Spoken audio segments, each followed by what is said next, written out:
Trauma Treatment. I look at mental health recovery for victims of sex trafficking by Hallie K. Graham.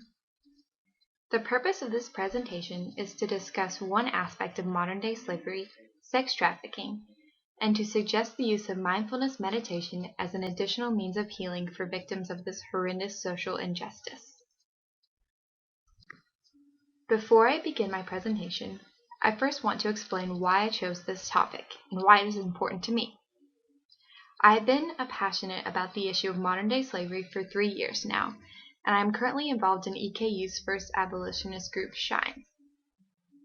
SHINE stands for Stop Human Injustice, Enslavement, and Exploitation, and our logo is shown here.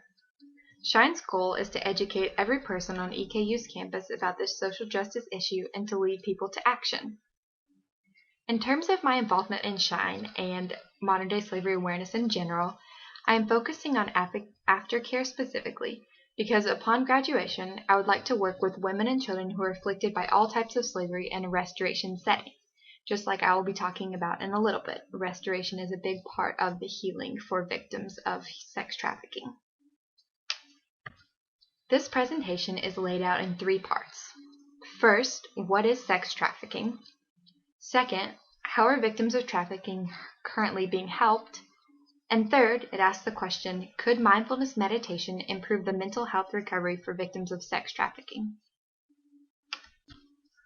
According to Shared Hope International, sex trafficking is the recruitment, harboring, transportation, provision, or obtaining of a person for the purpose of a commercial sex act where such an act is induced by force, fraud, or coercion. This general topic of sex trafficking includes women and children being forced into prostitution or living in a brothel, or women and children who are used for pornography purposes. Of all forms of modern-day slavery in America, including domestic service, restaurant and hotel work, agriculture, sweatshops, or labor slavery, prostitution and sex services make up 46%. This is the highest percentage of all types of slavery in America.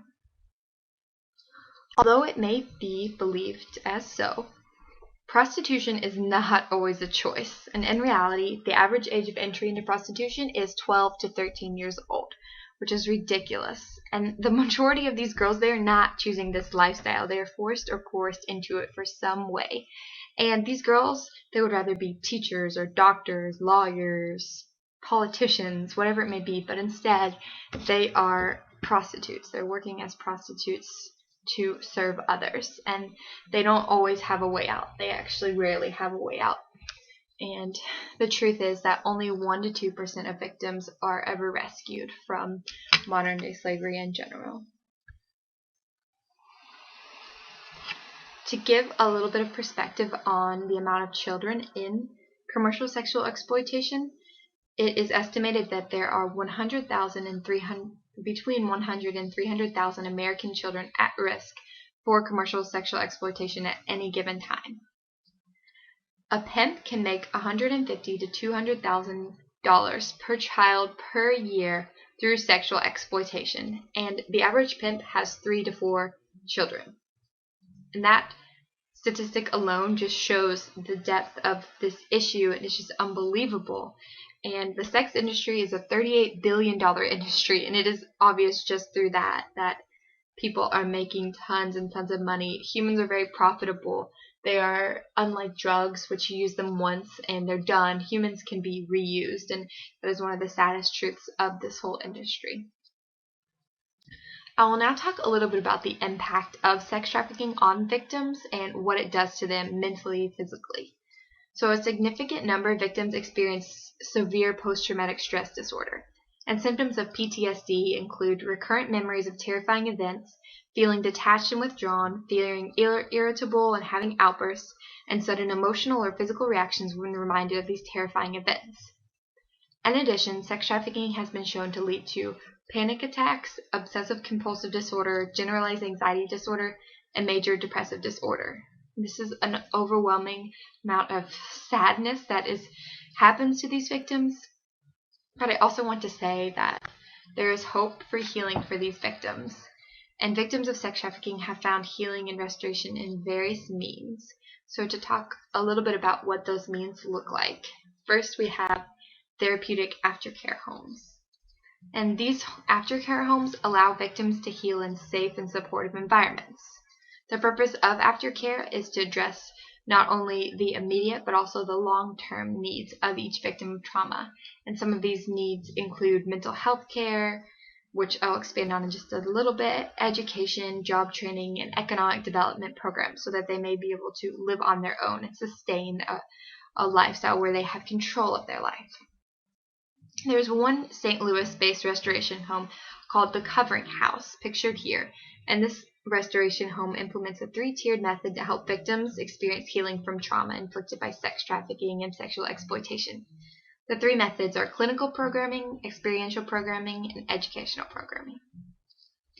In addition to the Covering House, there is an organization called Covenant Friendship Ministries, which is a group dedicated to helping victims in Central Kentucky afflicted by sexual exploitation. And the goal of this group, at this point, they are mentoring young girls and raising money to build a restoration home, just like the Covering House mentioned before. They want to build a restoration home right here in Berea, Kentucky, and they want to help these young victims to have a safe place to heal and to find new life. They write that this organization is helping restore lives and give hope to victims of forced sex acts for the financial gain of rapists, pedophiles, and child molesters. The 2 women pictured are Charlotte Roper and Andrea Smith, the founders of this incredible organization. I have personally met both of these women, and they are very inspirational. I'm thankful to know about their organization and to know them personally. In terms of therapy for the PTSD symptoms specifically that victims experience, they may be treated in a number of different ways, a number of different types of therapies. Some of these include cognitive therapy, which aims to challenge dysfunctional thoughts based on irrational or illogical assumptions, cognitive behavioral theory, which combines cognitive therapy with behavioral interventions such as exposure therapy, thought stopping, or breathing techniques. In addition, there is exposure therapy, eye movement therapy, and stress inoculation training, which combines psychoeducation with anxiety management techniques such as relaxation training, breathing retraining, and thought stopping. In addition to these types of therapies, I believe that mindfulness could be used as another treat option for these victims. According to Scott Bishop et al.'s article, Mindfulness, a Proposed Operational Definition, in a state of mindfulness, thoughts and feelings are observed as events in the mind, without over-identifying with them and without reacting to them in an automatic habitual pattern of reactivity. In addition, the U.S. Department of Veteran Affairs has stated that the relevant and theoretical empirical literature suggests that mindfulness may serve clinically meaningful functions in alleviating PTSD symptoms. It is also found that among trauma-exposed individuals evaluated at a single point, greater levels of acting with awareness and accepting without judgment were associated with lower levels of PTSD. Consequently, I believe it follows that if mindfulness helps veterans afflicted by PTSD, then victims of sex trafficking could be helped by mindfulness because they're also afflicted by PTSD. Some of the mindfulness treatment options specifically include mindfulness-based stress reduction, which is a treatment program originally developed to manage chronic pain, but now used to treat emotional behavioral disorders. And under the mindfulness-based stress reduction includes Hatha Yoga, which is a focus on accepting the body just as it is, and I think that could be really powerful for victims who have been sexually exploited, and obviously their body is really a big part of that. And body scan also falls under MBSR, which is scanning the body without self-criticism. In addition to MBSR, there is MBCT, mindfulness-based cognitive therapy, which is a combined approach that is shown to reduce the rate of relapse in major recurrent depression. Some of the types of MBCT include relapse prevention action plans and pleasure and mastery activities. And lastly, we have dialectical behavior therapy, which has been shown to reduce suicidal behavior and also to affect tolerance.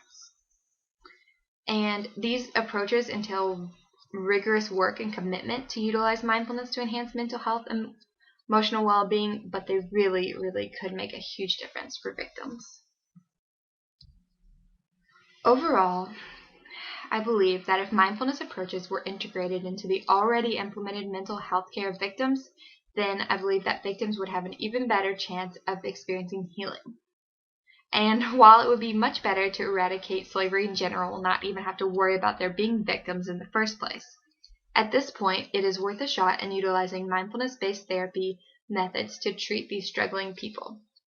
These 21st century slaves deserve freedom, hope, and healing, and I believe that mindfulness could be one step that helps them get there. Lastly, I have the sources used to find all of this information.